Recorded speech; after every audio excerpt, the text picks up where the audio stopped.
सबसे पहले तो नेपाल पर जिस तरह से हम लोग देख रहे हैं कि उत्तराखंड जो हिमालय है, हिमालय क्षेत्र पूरा बहुत नाजुक क्षेत्र है। देखिए ये एक तरह से उसी तरह की घटनाएं जैसी केदारनाथ में हुई थी। लोगों ने नदियों के बीच में आपके बीम गाड़ के वहाँ होटल बनाए हुए हैं, वहाँ रिजॉर्ट बनाए हुए हैं।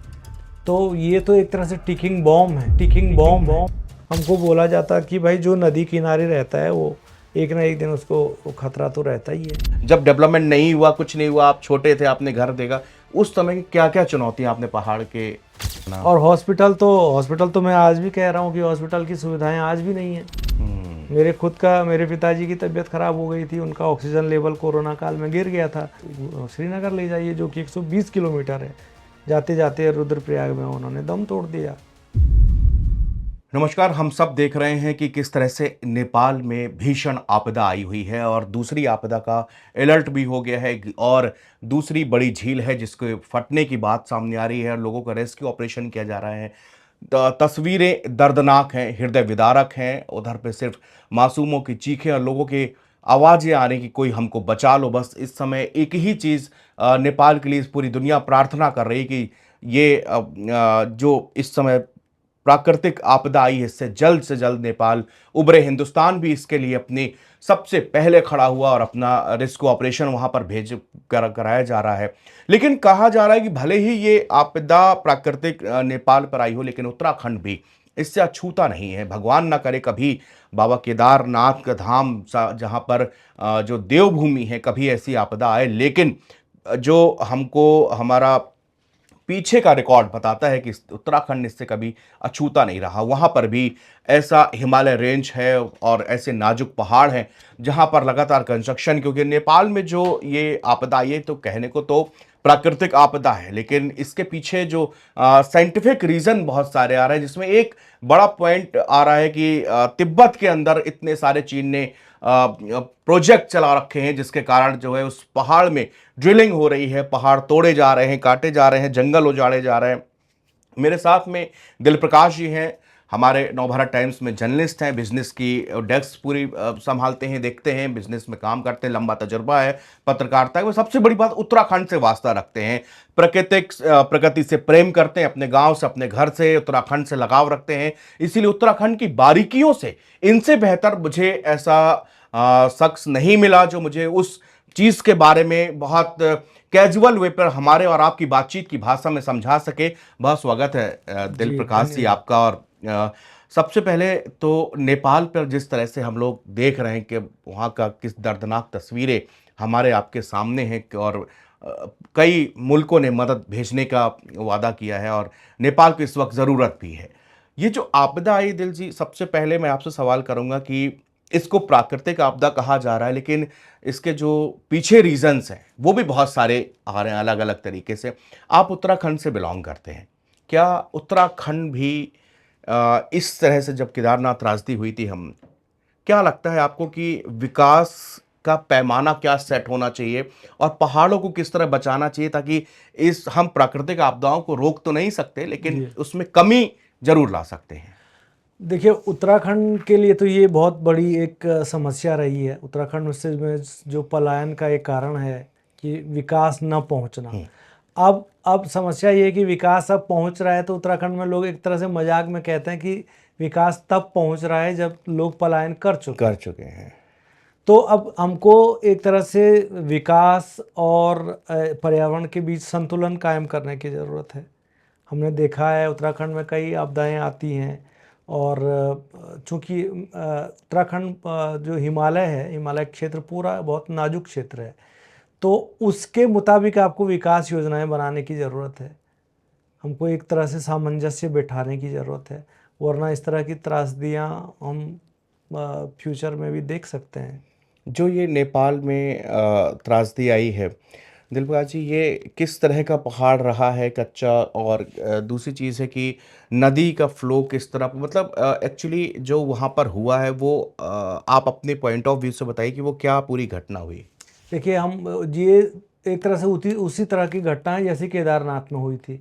केदारनाथ में भी 2013 जी जून, जी, हाँ जून ऊपर महीना। चोराबाड़ी जो था वो ग्लेशियर टूटने से वहाँ भी जो झील में पानी का ओवरफ्लो हो गया था और वो सारा पानी नीचे आया था। यहाँ भी जो बादल भी फटा था। नहीं, बादल नहीं फटा था, ग्लेशियर फटा था। वो हम्म। ग्लेशियर फटने से वो पूरा मैंने कहा ना कि अगर माना कि एक कटोरी में आप पानी रखें और उसमें कोई ऊपर से कोई चीज़ छोड़ दें तो वो पानी बाहर छलकेगा। तो वैसी स्थिति यहाँ भी पर भी हुई है।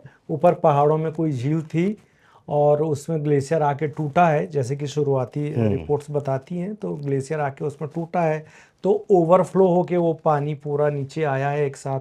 और हज़ारों, अभी तो मुझे लगता है कि लेटेस्ट जो आंकड़ा है कि 475 लोगों की तो डेड बॉडी मिल चुकी है। अब आगे ये आंकड़ा बढ़ना तय है ये। हाँ, ऑफिसर्स भी तब लगातार कह रहे हैं कि उनको जो जितना रेस्क्यू ऑपरेशन जी जी बढ़ता जा रहा है उतनी जी डेड बॉडीज उनको वो रिकवर करते जा रहे हैं। जी जी तो ये नदी क्या, जैसे एक नदी का स्पेस होता है जी सर, जी तो अपनी नदी उस आसपास रिवर हो गया, जंगल हो गया, तो क्या ये जो आपदाएं आ रही हैं या क्या नदी अपने वास्तविक स्वरूप से बड़ा रूप ले लेती है, शहर की तरफ उसको मुड़ जाती है? मेरे कहने को मतलब हमने अब मतलब बचपन में जो नदियां देखी कि उसके आसपास कुछ नहीं होता, जी मतलब जी उसका सिर्फ नदी होती है, आसपास जंगल पहाड़ पठार इस तरह के लोकेशंस होती हैं।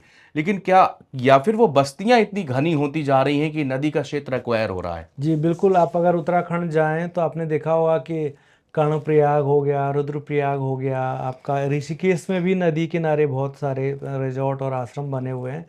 तो अगर कभी उत्तराखंड वो केदारनाथ जैसी त्रासदी आती, पिछले साल ही आपने देखा होगा हम्म। उत्तरकाशी में जो हुआ था, तो ये तो एक तरह से टिकिंग बॉम्ब है। लोगों ने नदियों के बीच में आपके बीम गाड़ के वहाँ होटल बनाए हुए हैं, वहाँ रिजॉर्ट बनाए हुए हैं। तो अब आप कल्पना कर सकते हैं कि कभी अगर पानी इस तरह का हुआ, फ्लो आएगा। फ्लो आया, तो क्या स्थिति होगी, आप कल्पना कर सकते हैं। अच्छा, अब पानी का फ्लो ऐसा नहीं है कि दिन पे रात, अच्छा रात के समय भी मुझे लगता है उत्तरकाशी में तो रात का ही समय था जब जी जी एकदम जी। फ्लो बढ़ा तो लोग सो रहे थे। हाँ, वो तो उसके लिए कोई समय नहीं है। हम्म। आप ये नहीं कह सकते कि ये दिन में होगा रात में होगा, रात में कभी होगा, भी हो कभी भी हो सकता है। सकता अब आपका ग्लेशियर टूट के आया और पानी का ओवरफ्लो अगर कहीं झील प्राकृतिक या भारी बारिश के कारण झील बनी है, कई बार क्या होता है कि आपका मलबा आके फंस जाता है और आर्टिफिशियल झील बन जाती है। और उसके बाद जब वो टूटती है तो लाखों लीटर पानी अगर एक साथ आता है तो अपने साथ कंकर पत्थर और बड़े बड़े बोल्डर लेके आता है और पूरा कीचड़ में आपका एक तरह से पूरा जो भी उसके रास्ते में आता है सबको बहा के ले जाता है। बड़ी हृदय विदारक तस्वीरें, एक तस्वीर आ रही है इसमें पूरा पीछे से ऐसा मलबा आ रहा है और जी वो मकान ऐसे लग रहा है ताश के पत्तों की जी तरह जी ढहते चले जाते हैं। जी जी आप चमोली डिस्ट्रिक्ट से वास्ता जी रखते जी हैं और ये भी प्राकृतिक रूप से बड़ा डेंजर, जी चमोली का हम जी जी। अक्सर जिक्र सुनते हैं। क्या भौगोलिक स्थिति है इसकी? देखिए, ये तो चीन और से लगा हुआ इलाका है हमारा। तो तीन हमारी डिस्ट्रिक्ट जो सबसे फ्रेजाइल आप कह सकते हैं कि जो प्राकृतिक आपदाएं जहां अक्सर आती रहती हैं, तो उसमें उत्तरकाशी है, आपका चमोली और पिथौरागढ़ है। तो ये तीन ज़िले, अब तो चमोली से काट के एक ज़िला रुद्रप्रयाग भी बना है जिसमें आपका केदारनाथ का इलाका आता है। तो ये तीन चार ज़िले ऐसे हैं कि जो बहुत ही मीन्स जिनकी इकोलॉजी बड़ी फ्रेजाइल फ्रेजाइल है। है जी। तो ये जो प्राकृतिक आपदाएं हैं और बादल फटना और भूस्खलन की घटनाएं यहाँ होती रहती हैं। तो नेपाल से सिमिलर उसकी एक तरह से जियोग्राफी नेपाल से मिली जुली है। हम्म।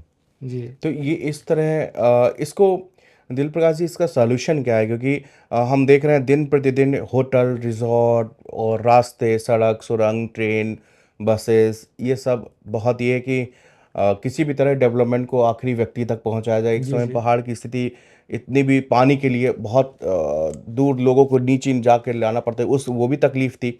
तो इसमें एक बीच का रास्ता क्या हो सकता है? क्योंकि जब भी इस तरह की घटनाएं होती तब भी हम लोग चर्चा करते जी हैं जी। और बस 10-5 दिन जब तक ये चल रहा है उसके बाद में फिर वैसे ही फिर से पुरानी पटरी पे लौट जाता है लौट सारा। जाता है जी इंसान और फिर वही कंस्ट्रक्शन चालू। अभी हमने इसमें उत्तराखंड में पिछले दिनों एक बड़ा आंदोलन, चिपको आंदोलन भी जी। ऋषिकेश वाले हाँ रूट जी। पे हुआ है जिसमें लोगों ने बहुत सारी तस्वीरें आई हैं। हम्म। तो इसका सॉल्यूशन क्या है? देखिए, अगर आप प्रकृति के साथ छेड़छाड़ करेंगे तो आपको इस तरह की जो आपदाएं हैं उसके लिए आपको तैयार रहना होगा।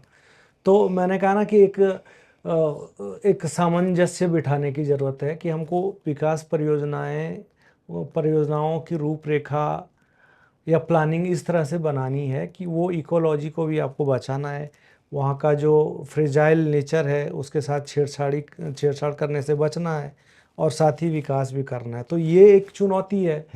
इसके लिए तो आप एक्सपर्ट्स जो हैं उनसे आप कह सकते हैं या उनके ज़रिए आप करवा सकते हैं। बातचीत, हाँ। जी, जी। वर्ल्ड में बहुत सारे ऐसी टेक्नोलॉजी हाँ, दुनिया होंगी में दुनिया, देखिए हाँ। यूरोप में जिस तरह से किया है विकास, या कुछ जो दूसरी जगह हैं जिन्होंने मतलब प्रकृति के साथ सामंजस्य बिठा के किया है, तो उससे हमको सीखने की ज़रूरत है। जैसे जापान है, जापान भी बड़ा में भूकंप आते हैं, सुनामी आते हैं, तो जापान ने काफ़ी हद तक इस तरह की चीज़ें की हैं कि कैजुअलिटीज़ को कम से कम किया है। उस तरह हम भी कर सकते हैं। जैसे उसने क्या किया है कि जो लकड़ी के घर पहले पुराने ज़माने में होते थे, तो अब क्या है कि ईंट पत्थर का सब बना हुआ है और उसमें कभी भूकंप आ गया या वो आ गया तो कैजुअलिटी ज़्यादा से ज़्यादा होगी। कि सब तो भारी हमको मटेरियल। जी, जी।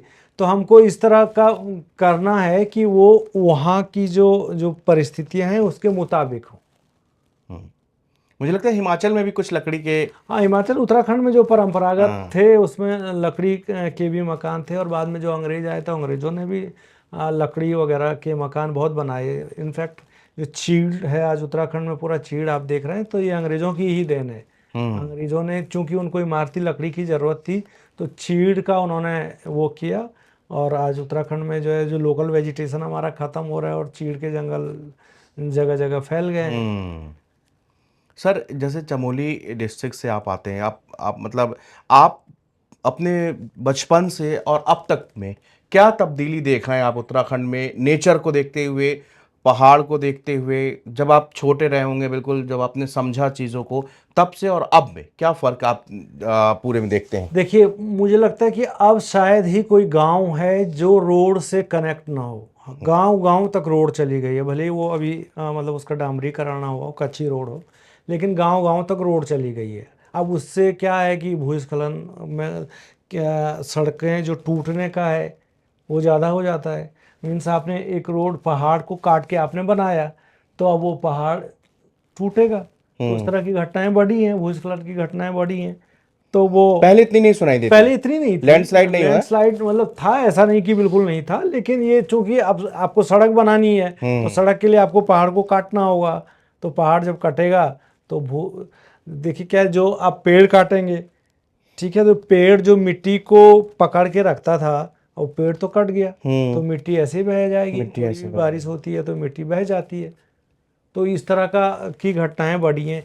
दूसरा क्या है कि पहाड़ों में जो पहाड़ी गांव हैं वहाँ से माइग्रेशन हुआ है, चूँकि माइग्रेशन होके छोटे छोटे शहरों में लोग आ गए हैं। या तो आप देहरादून आ गए हैं, कोटद्वार आ गए हैं, आपका हल्द्वानी आ गए हैं, ऋषिकेश आ गए हैं, या तो वो जो मैं कहता हूँ आपका गोपेश्वर हो गया या आपका कर्णप्रयाग हो गया, छोटे छोटे शहरों में आ गए हैं जो नदी किनारे बसे हुए हैं ज़्यादातर। और उनमें इतनी भीड़ भाड़ हो गई है कि लोगों ने नदी का रास्ता रोक के उसमें अपना घर वर मकान वकान बना लिया है। तो अब कभी भी मतलब आप टिकिंग बॉम्ब है, कभी भी कुछ भी हो सकता है। और पहाड़ों में तो पहले मैं तो बचपन से सुनता आया हूँ कि हमको बोला जाता कि भाई जो नदी किनारे रहता है वो एक ना एक दिन उसको खतरा तो रहता ही है। तो अवॉइड करता है कि भाई नदी के आप इमीडिएटली किनारे आप घर बनाइए। आपके वहाँ सर अलकनंदा नदी? जी, अलकनंदा है। अलकनंदा आपका के अपना बद्रीनाथ से आती है, और देवप्रयाग तक का उसका सफ़र है। देवप्रयाग में उसमें आपकी दूसरी तरफ से भागीरथी आके मिलती है, तो भागीरथी और अलकनंदा जब मिलती है तो देवप्रयाग के बाद वो गंगा बन जाती है। तो अच्छा, ये दो नदियाँ मिलके दो नदियाँ मिलके उसके देवप्रयाग बाद है, उसका नाम गंगा पड़ा, फिर गंगा गंगा हो जाता है। है। जी। अच्छा सर, ये जो पूरा नदियों का और जैसे मिलना जुलना, और ये जिस तरह से अभी नेपाल में आ रहा है कि एक नदी टूटी हुई त्रिशूली नदी में जी। आके फिर वो गंडक नदी पे हाँ। उससे मिली, तो इस तरह से मतलब नदियों के मिलने से इनका पार्ट बड़ा होता है और जी। फिर ये जो है जब वेग में बहती हैं तो इसके आसपास अगर किसी ने कोई कंस्ट्रक्शन किया या कोई तो वो खतरे से कभी खाली नहीं है। देखिए कई नदियाँ क्या होती है, जैसे अलकनंदा का मैं केस देखता हूँ, तो अलकनंदा का पार्ट जो है वो बड़ा चौड़ा है और वो गहरी नदी है, तो उसमें आपको बीच में पत्थर नहीं मिलेंगे। अच्छा। तो बताते हैं कि 1972 में कोई एक मतलब बाढ़ आई थी चमोली में बड़ी, उस समय चमोली बह गया था और झील वील वहाँ थी, तो वो उसके निशान आप आज भी देख सकते हैं। तो जो अलकनंदा है उसका तो पार्ट चौड़ा है, तो उसमें पानी अगर ज़्यादा भी आ जाए तो वो उसको कवर कर कवर सकता कर था। सकते हैं। लेकिन कई नदियाँ ऐसी हैं, जैसे हमारी पिंडर नदी है जो कि पिंडारी ग्लेशियर कुमाऊं से आती है और वो आपको कर्णप्रयाग में आके वो अलकनंदा में मिल जाती है। तो उसमें बड़े बड़े बोल्डर हैं, बहुत बड़े बड़े पत्थर हैं। अच्छा। तो वो सबसे ज़्यादा तबाही वही नदी करती है, क्योंकि वो छिछली है, ज़्यादा गहरी नदी है नहीं, और उसके पार्ट भी उतने चौड़े नहीं हैं अपेक्षाकृत अलकनंदा के उसमें। तो ऐसी कई छोटी नदियाँ हैं कि जो इसमें अगर पानी बढ़ जाए तो वो भयानक तबाही का रूप ले सकते हैं। और ग्लेशियर अगर उसके कहीं ग्लेशियर फट गया जी या जी। झीलें फट गईं हाँ तब वही फिर। अच्छा सर, ये जैसे एक मन में सवाल आता है कि जब आप लोगों ने अपना बचपना वहाँ पर बिताया उत्तराखंड में, जी जी अब आपने डेवलपमेंट भी देख रहे हैं किस जी तरह से आपके आंखों के सामने, जी। क्या पहले प्राकृतिक आपदाएं नहीं होती थी उस समय या कम होती थी? नहीं, ऐसा तो नहीं है, प्राकृतिक आपदाएं तो होती थी, ऐसा हम्म। मतलब भूकंप हो गया आपका या भूस्खलन हो, ये तो। लेकिन मैं कह रहा हूँ ना कि अब गांव गांव रोड चली गई है, तो उससे कटान पेड़ बहुत भारी संख्या में पेड़ भी कटे हैं, क्योंकि रोड जाने के लिए आपको पेड़ काटने पड़े हैं, तो उससे भूस्खलन की घटनाएं बढ़ी है। हम्म। सर, जोशीमठ में क्या हुआ था? तो जोशीमठ में दरारें घरों में पड़ने लगी थीं और बहुत पूरे देश भर में चिंता के लोग घर खाली करो, ऐसा क्या था? जोशीमठ किस तरह का इलाका है? जोशीमठ बिल्कुल पहाड़ी पे एक स्थित इलाका है, और बद्रीनाथ के रूट में वो पड़ता है। भगवान बद्रीनाथ की 6 महीने वहीं पूजा होती है, जब सर्दियों में कपाट बंद रहते हैं। और तो वो भी पहाड़ी पे स्थित एक है, तो वहाँ भी पॉपुलेशन बहुत तेज़ी से बढ़ी है। जोशीमठ में। जोशीमठ में बहुत तेज़ी से पॉपुलेशन बढ़ी है। तो अब वो वही मामला है कि आपने जगह जगह जहाँ प्रकृति के मीन्स आप कह सकते हैं कि के साथ छेड़छाड़ हुई है, हम्म। कई इलाकों में ऐसा हुआ है। तो अब मतलब प्रकृति भी अपना तो रूप दिखाती है, उसको भी ये है कि प्रकृति के साथ छेड़छाड़ करोगे तो उसका खामियाजा आपको भुगतना ही पड़ेगा। और नेपाल कहीं भी हो, उत्तराखंड हो या हिमाचल हो, जम्मू कश्मीर हो, जहाँ जहाँ पर ये पहाड़ी इलाके हैं खास तौर से, सर अभी वर्तमान की अगर हम बात करें तो बहुत सारे सुरंग प्रोजेक्ट उत्तराखंड में चल रहे हैं और वो ज़रूरी भी हैं, आप उनसे डिनाई नहीं जी जी कर सकते। ऐसी स्थिति में अब जबकि पलायन बहुत तेज़ी से उत्तराखंड से हुआ और उसके भी बहुत सारे तमाम रीजंस थे, तो एक ऐसा तो नहीं होगा कि जो वैज्ञानिक हैं, यूलॉजिकल हैं, वो ये सोचते होंगे कि यार इधर पर तो हम पूरा मतलब डेवलपमेंट भी कर रहे हैं, इसका प्रकृति का भी नुकसान हो ही हम्म रहा है हम्म एटलीस्ट, हम्म लेकिन जो लोग रहने वाले हैं वो दूर जा रहे हैं। हम्म। ये सर एक बड़ा कैसे रोका जा सकता है कि अब कुछ पलायन जब से डेवलपमेंट हुआ तो कम हुआ है कुछ? नहीं नहीं, पलायन तो उसी तरह पलायन की का जो है ट्रेंड वो वैसे ही बना हुआ है, बल्कि अब और बढ़ गया है। क्योंकि क्या है कि आपको शिक्षा अच्छी चाहिए, आपको एजुकेशन के साथ साथ आपको हेल्थ फैसिलिटी चाहिए। अभी आपने देखा होगा कि कहीं पौड़ी का मैं देख रहा था कि वहाँ बीमार कोई व्यक्ति था, तो उसको बिल्कुल पानी में लोग ला के उसको मतलब पार कर रहे हैं। तो अब दूर गांव में जहाँ हेल्थ की फैसिलिटीज़ नहीं है, अगर आपको कुछ हो गया तो वो तो एक बड़ा कंसर्न है ही है। आपको हेल्थ फैसिलिटी कहाँ है? आपको या तो आप श्रीनगर में बेस हॉस्पिटल है जो मेरे घर से 120 किलोमीटर है। अब आप पहाड़ में 120 किलोमीटर जाने में आपको कम से कम 6 घंटे 6 लगेंगे। घंटे लगेंगे। तो तब तक तो आदमी रास्ते में कुछ भी हो सकता है। कुछ भी हो सकता है। अच्छा सर, जब से लोग दिल्ली एनसीआर में बोलते हैं कि चलो पहाड़ चलते हैं, घूमने चलते हैं, और 2 दिन की छुट्टी हुई, 3 दिन की हुई, तो पहाड़ों में भयंकर जाम वाली स्थिति होती, लेकिन पहाड़ के चैलेंजेस बहुत बहुत जो चैलेंजेस है, आप इसीलिए कहा हाँ, जाता है कि पहाड़ दूर से अच्छे लगते हैं। सही कह रहे हैं। पहाड़ दूर से अच्छे लगते हैं, पहाड़ की ज़िंदगी बहुत मुश्किल है। सर अगर आप कुछ बता पाएँ मतलब उस चीज़ को मुश्किलात जो आपने झेली हैं, जो जब डेवलपमेंट नहीं हुआ, कुछ नहीं हुआ, आप छोटे थे, आपने घर देखा, उस समय की क्या-क्या चुनौतियाँ आपने पहाड़ के सामने देखिए, झेली? पहले तो स्कूल जाने के लिए बहुत बड़ा संघर्ष था। हर जगह स्कूल थे नहीं, तो अगर आप 5वीं तक तो आपके आसपास, गांव के आसपास स्कूल हो जाता था। लेकिन उसके बाद जैसे आप छठी में जाते थे तो आपको फिर इंटर कॉलेज ढूंढना पड़ता था। तो मैं तो लकी था कि मेरे घर के पास था, लेकिन मेरे कई जो दोस्त थे या सहपाठी थे वो सुबह 6 बजे अपना घर से चलते थे, और उनको स्कूल पहुंचने में 1.5-2 घंटे लग जाते थे कई बार। हुँ, और सर्दियों में तो 4 बजे और 5 बजे आपका अंधेरा हो जाता था, हुँ, तो वो बहुत बड़ी समस्या होती थी। स्कूल जाना। और हॉस्पिटल तो मैं आज भी कह रहा हूँ कि हॉस्पिटल की सुविधाएं आज भी नहीं है।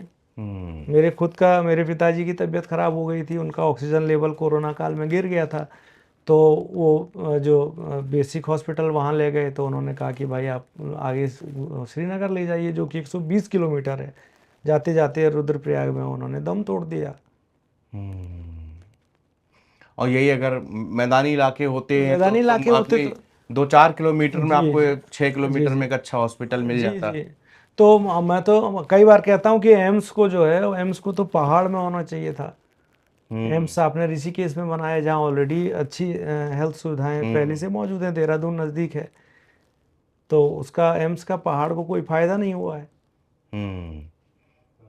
या तो उसको बिल्कुल आप बीच ऐसा हाँ, पहाड़ के हाँ, बीच एक जहाँ सब तक मतलब लोग जो जहाँ हाँ, से कनेक्टिविटी, जहाँ से ज़्यादा पहाड़ के लोगों को फायदा हो हुँ, आपको, क्योंकि एम्स तो बना लेकिन माइग्रेशन रुका नहीं है। हुँ।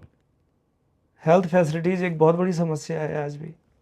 और सर पानी पीने का अब इसकी सुविधाएँ? पानी वगैरह की सुविधाएं ठीक हो गई हैं, हुँ। पानी ठीक है। लेकिन सर जॉब? जॉब एक बहुत बड़ी समस्या है। हुँ। पहाड़ में या तो आप आर्मी में चले जाते हैं, अब वो भी अग्निवीर हो गया है, तो अब अब वो भी उसमें एक तरह हाँ। से नुकसान वाली बात है। और दूसरा, बाकी और चीज़ है नहीं, आपका टीचर वगैरह वगैरह है, तो हुँ। उसकी भी सरकारी कहाँ, बहुत ही लिमिटेड होती हैं, बल्कि लिमिटेड स्कूल होते हैं। बंद हो रहे हैं। हुँ। अब तो ये है कि कई बार तो मैं देखता हूँ गांव में हमारे लोग, टीचर जो लोग हैं, वो 5 कम से कम आपके होने चाहिए। मतलब स्कूल में अगर आपके 5 स्टूडेंट नहीं है तो आपका स्कूल बंद हो जाएगा। हुँ। तो बेचारे इस जुगाड़ में रहते हैं कि किसी तरह से 5 तो बनाए रखें मिनिमम। ये सब चैलेंजेस हैं दिल प्रकाश जी, जिनको बहुत तजुर्बा है। बहुत बहुत बातचीत करने के लिए शुक्रिया। और नेपाल की जो त्रासदी थी, हम बहुत सारे एक्सपर्ट्स व्यूज़ देख रहे थे, साइंटिस्टों की बात सुन रहे थे, लेकिन मैं ये जानना चाहता था इस बातचीत में कि एक उत्तराखंड भी सबसे बड़ा डेंजर जोन है, जहाँ पर प्राकृतिक आपदाएं अक्सर आती रहती हैं। और उत्तरकाशी हो गया, केदारनाथ, चमोली, हर जगह, और हमने देखा है वो नदियों का भीषण प्रवाह। और जब चंद मिनटों में सब कुछ जो है वो मिट्टी गाद बन जाता है, चाहे जितना बड़ा मकान है, इंफ्रास्ट्रक्चर सब चरमरा के, पुल ब्रिज सब टूट जाता है। प्रकृति के आगे किसी की नहीं चलती। और यही कारण है कि दिल प्रकाश जी से हमने बातचीत की है। और कोशिश यही कि एक मैसेज गवर्नमेंट तक जाए कि इन नेपाल हादसे से सबक लेके किस तरह से कहाँ झीलें जमा हो रही हैं, क्या कहाँ पर पानी का फ्लो बन रहा है, और जो भी रिवर साइड के होटल्स हैं या ये बने हुए हैं, 1-2 दिन के मौज मस्ती के लिए ये चीज़ें अच्छी लग सकती हैं, लेकिन अगर लॉन्ग टर्म देखें तो कितना विनाशकारी है कि अगर आप नदी के बीच में बम्बू लगा के और उस पर रिजॉर्ट बना रहे हैं या उस पर किसी दूसरी तरह की एक्टिविटी कर रहे हैं, तो ये खतरनाक साबित हो सकता है। ये कुछ पलों के लिए आपको सुकून देने वाला, राहत भरा हो सकता है, लेकिन ये ऐसा ठीक नहीं, प्रकृति के साथ ऐसा खिलवाड़ ठीक नहीं है। बहुत शुक्रिया।